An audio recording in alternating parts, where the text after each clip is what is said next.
God bless. Let's hear the news today.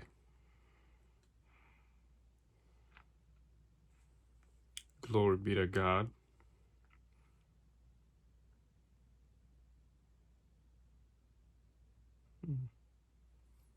To the war in Iran, President Trump with a new deadline to open the Strait of Hormuz, but Iran is defiant, promising to retaliate and escalating the attacks against Israel. The dramatic images coming in tonight from across the region. ABC's Tom Sufi Burridge reports from Jerusalem. Tonight, President Trump giving Iran a 48-hour ultimatum amid escalating Iranian attacks on Israel.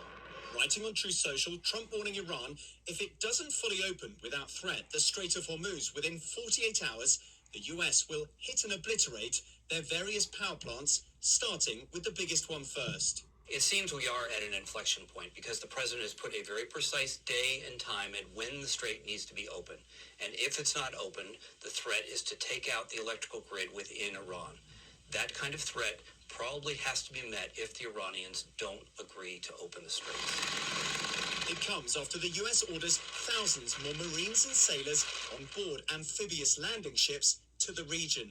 The Marines themselves don't have the ability to clear the strait. What you need to clear the strait is the ability to take out all the coastal defenses, to include the fast boats that the Iranians use to attack shipping. And as the president threatens a major escalation, Iran ramping up attacks on Israel. Dramatic video showing an Iranian ballistic missile slamming into the city of Dimona in southern Israel. Nearby soon after, a second Iranian direct strike in the city of Arad. Both missiles breaching Israel's high-tech, multi-layered air defenses, and both hitting residential districts.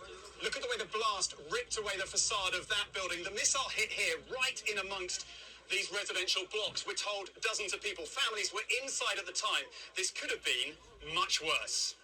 Those two attacks happening near to a nuclear research center linked to Israel's undeclared nuclear weapons program.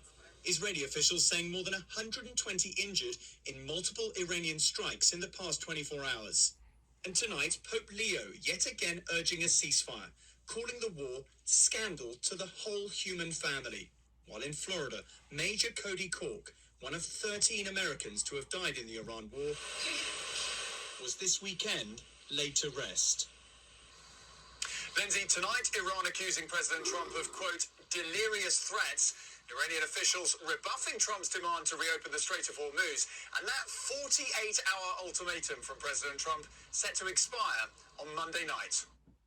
Framer Workshop is where vibe coding meets design. Framer is a no-code website builder for designers. Trump posting to Truth Social just moments ago, quote, I am pleased to report that the U.S. and Iran have had over the last 2 days very good and productive conversations regarding a complete and total resolution of our hostilities in the Middle East. Whoa. Chief Foreign Correspondent Trey Yinks is live in Tel Aviv with the latest. Trey, does that catch you by surprise? Absolutely. This is a major development. President Trump taking to Truth Social, not only to say there are very good and productive conversations taking place between the United States and Iran, but he goes on to say he's ordered the Department of War to postpone for at least 5 days strikes against Iran's energy and power infrastructure. This comes after the president issued that ultimatum over the weekend about opening the Strait of Hormuz. We don't have any additional information at this point into the president's thinking about this, but this is a president who has applied immense pressure on the Iranian regime through thousands of airstrikes over the past 3 weeks. And this, again, is a president who in the past has indicated he prefers a diplomatic option when one is available. The images you see here are Iranian ballistic missiles soaring through the skies of Israel over the weekend. There were dozens of attacks that took place, the Israelis striking back against Iran's storage facilities for these missiles, going after many of not only the production lines, but where they keep these missiles and launchers. We understand they've been quite successful in those strikes, although the Iranians are still able to get off much of the incoming missile fire here to Israel. In the city of Arad over the weekend, we visited there yesterday, more than 100 people were wounded in a single Iranian ballistic missile attack. But while the focus was there in the south of Israel, regional focus also on the Strait of Hormuz, where President Trump referenced over the weekend the possibility of conducting additional strikes that appear now to be off the table at least for 5 days. I asked Israel's Prime Minister Benjamin Netanyahu about that post. President Trump said that if in 48 hours the Iranians don't open the Strait of Hormuz, that there will be strikes against the power grids in Iran. Will you participate in those strikes, and what do you think should happen next in this campaign? I think President Trump knows exactly what he's doing, and whatever we do together and as far as possible in confidence. So again, the president just breaking some news this morning saying that there will be a 5-day delay to any strikes on Iran's power and energy infrastructure. The Israelis not just looking to the east, but also north to the Iran-backed Lebanese militant group Hezbollah. You can see some of the exchanges of fire there in southern Israel. As a top spokesperson for the Israeli military said this about the length of the campaign. The citizens of Israel, more weeks of fighting against Iran and Hezbollah are expected for us. With each passing day, we are weakening the terror regime more and more. We will not allow the terror regime and its proxies to constitute a threat against Israeli citizens and against the existence of the State of Israel. Again, though, the headline today, President Trump saying in a post on Truth Social just minutes ago that the United States and Iran have had very good and productive conversations over the past 2 days. And again, President Trump is ordering the Secretary of War, Pete Hegseth, to delay any strikes against Iran's power or energy infrastructure for at least 5 days. Guys? So we're still waiting, Trey, on any response from the Iranians, because the foreign minister yesterday said, I'm not interested in talking to the U.S. He usually is the spokesperson that does the American shows. Yeah, absolutely. And look, you have two relatively moderate voices within the Iranian regime that are still alive. The foreign minister and also Iran's president, Masoud Pezeshkian. Many of the hardliner Shia clerics have been taken out in Israeli and American strikes over the past 3 weeks.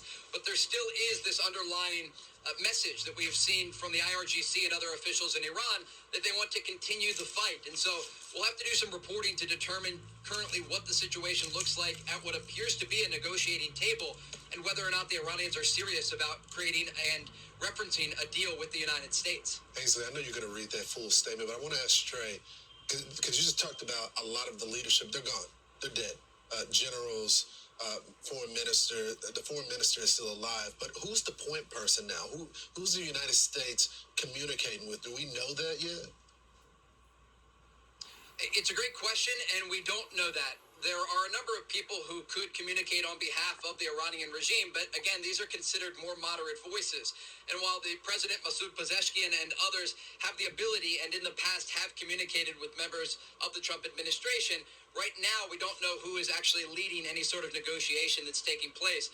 According to reports, it is not Iran's current supreme leader, Mojtaba Khamenei, who is believed to be gravely injured as a result of an Israeli strike in the opening hours of this campaign.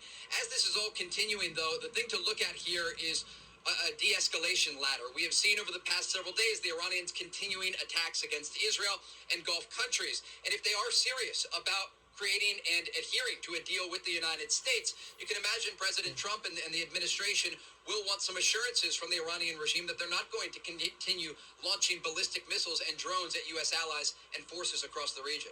Okay, Trey, thank you so much. Valuable information this morning. Let me read the full Truth Social that the president just released. I am pleased to report that the United States of America and the country of Iran have had over the last 2 days very good and productive conversations regarding a complete and total resolution of our hostilities in the Middle East, based on the tenor and tone of these detailed and constructive conversations, which will continue throughout the week. I have instructed the Department of War to postpone any and all military strikes against Iranian power plants and energy infrastructure for 5 days, for a 5-day period, subject to the success of the ongoing meetings and discussions. So Pezeshkian, We'll stop there. No reaction. God bless.